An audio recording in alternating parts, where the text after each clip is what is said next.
Occupy Honolulu protesters packed up their belongings and moved out, but they didn't go very far.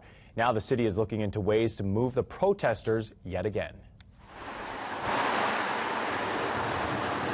This is the new site for Occupy Honolulu protesters. Being along any sidewalk is never really a safe situation. It's one of the unfortunate things about being part of the houseless community is that there's no other place for me to go. You know, there's not quality shelters, the parks are closed.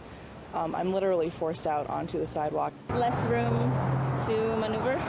And I don't want to go on the bike or on the street unless I have to, like in Waikiki. City workers cleared the Mauka side of Thomas Square Park for the 3-week tree trimming project. But soon after, protesters moved a block away to the Mackay side on South King Street. In some cases, people need to step out into King Street, one of the busiest streets, and right now at rush hour, it is packed with cars. This is a dangerous situation. It shows a disrespect for all of the public. No one owns the sidewalks. No one has a right to the sidewalks. We all have that right. We're going to see what we can do to rectify that problem.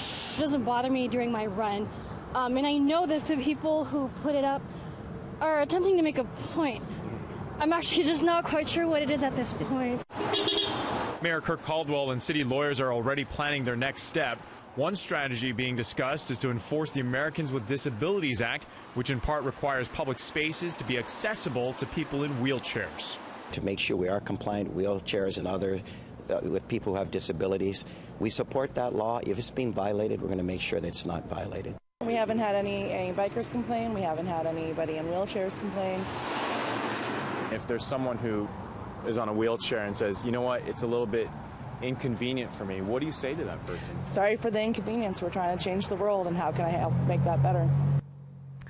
Caldwell confirmed that he'll sign a city council bill that would make pitching tents on sidewalks illegal without permits and allow the city to confiscate personal property on sidewalks without giving prior notice.